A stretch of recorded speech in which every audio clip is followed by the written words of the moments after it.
Bom dia, boa tarde, boa noite a todos. Eu resolvi fazer esse vídeo para explicar o porquê que nós vamos introduzir uma matéria nessa aula de Direito dos Tratados, que na ementa vocês vão observar que ela não se encontra ali.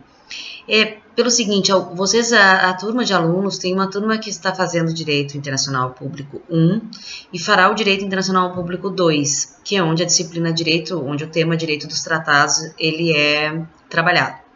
Mas existem alguns alunos que estão no currículo que existem 2 CREs para o direito internacional público. E algo que ficou de fora do direito internacional, e certamente deve estar então em cadeira de constitucional, alguma outra, é o tema sobre o direito dos tratados. Um dos temas é o direito dos tratados. E o direito dos tratados é um tema muito importante, fala como se faz, como o Estado adere a um direito dos tratados, o que significa, quais são as implicações do ponto de vista jurídico para a ordem interna, as formas de denúncia, quem pode firmar um tratado, ou seja, o estudo é assim que consta na literatura, né, o estudo do direito dos tratados. Então eu fiz esse vídeo introdutório, estou fazendo esse vídeo introdutório para que consiga explicar um pouco do tema e depois eu posto o material. O direito internacional público ele é um direito que a gente chama um direito consuetudinário, um direito costumeiro. Lá nas fontes, quando a gente estuda as fontes, a gente vê que faz parte das fontes, a primeira das fontes é a forma como os estados historicamente resolvem as suas lides, os seus conflitos. Mas isso evoluiu. E hoje, né, depois de todos esses séculos de estudo, da própria inserção de um direito escrito, no direito internacional público, a fonte escrita, que hoje substitui em importância o direito consuetudinário, são os tratados.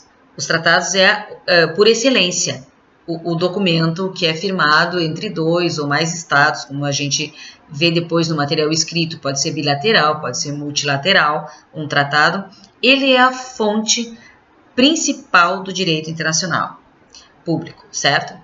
E dentre deles, a gente começa, quando a gente estuda o documento que é referência, seria a Constituição, né? Assim como no direito interno a Constituição teria essa prerrogativa de dirigir, nortear os demais, no direito internacional é um tratado, que é a Convenção sobre Tratados, a Convenção de Viena sobre Tratados de 1969. É ela que disciplina, que traz toda a parte programática, como o tratado vai se dar. Por exemplo, no artigo 27, um tema que a gente tratou lá na aula de monismo, o artigo 27 do tratado diz que nenhum dos estados signatários pode se escusar de seguir, de cumprir com um tratado invocando norma de direito interno. Ou seja, mesmo que isso nem sempre seja reconhecido no estado, é o mote, né? É o indicativo de que o tratado está prevendo a supremacia, sim, do direito internacional frente ao direito interno. Seria um monismo com a supremacia do direito internacional. Isso é o que o direito dos tratados faz. Então, a gente sabe que o tratado é aquele documento que então ele precisa ser obrigatoriamente escrito. Começam algumas características, né? Tratado é um documento escrito. Quem pode firmar um tratado? Quem tem essa capacidade de poder firmar o tratado e obrigar a um Estado? Então, também no material vai dizer que aquele que detém esse poder, que é prerrogativa de sua função, é o presidente da República, no nosso caso, né, que somos um sistema presidencialista, é o presidente da República, e o ministro das Relações Exteriores.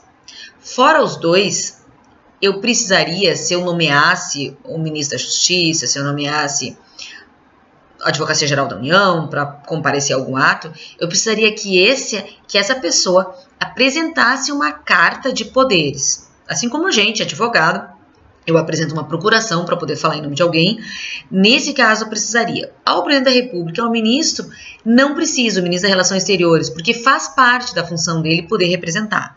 Então, nós temos as pessoas que podem atuar, que podem firmar um tratado. Nós vamos trabalhar no texto, que eu vou passar para vocês, as fases do tratado, né? Os tratados têm uma fase de negociação, tem a fase de firmar, tem a fase de ratificar e tem a fase de depositar depois na secretaria do órgão de onde surgiu o tratado. Porque não esqueçam, por exemplo, eu posso ter um tratado no âmbito da Organização Mundial do Comércio. E a secretaria onde vai ser depositado esse tratado vai ser na OMC. Eu posso ter um tratado no âmbito da ONU. Então, esse tratado é negociado, é assinado, vai para dentro do Estado brasileiro para ser ratificado e volta para ser depositado na Secretaria da ONU. É um caminho legislativo, né? Um caminho para que ele se torne mesmo vinculatório ao Estado, certo? Então, e depois nós temos essas fases que eu vou postar também para vocês, um resumo, e depois nós temos também as possibilidades. Então, eu posso no Estado aderir desde o início, eu posso aderir já num tratado que esteja em andamento, um tratado que já exista, e o Estado vai e adere àquele tratado, que já existe. E depois nós temos também a forma de denunciar um tratado. Eu não quero mais, eu não me adequo mais, eu não concordo e eu saio. Existe a autonomia da vontade, o Estado é livre, ele adere por livre vontade e sai por livre vontade também, certo? E mesmo nós vamos ver que esses próprios ONU, OIT e tal, elas se fundaram, essas organizações, por um documento expresso, um documento escrito, no qual foi aderido. A própria Mercosul, né? Então nós temos o Tratado de Assunção, nós temos os tratados que inauguram uma organização de Estado. Então os tratados são das mais variadas formas. E dependendo da forma, também dentro do Estado, né, do Estado brasileiro, no caso, ele vai ser aderido de uma forma diferente. Então, retomando, acho importante esse tema do direito dos tratados, ele é extremamente importante para todos aqueles que concluem o direito internacional público de 2 créditos, ele não faz parte do programa. Então, eu incluí um resumo, uma síntese nessa aula de hoje.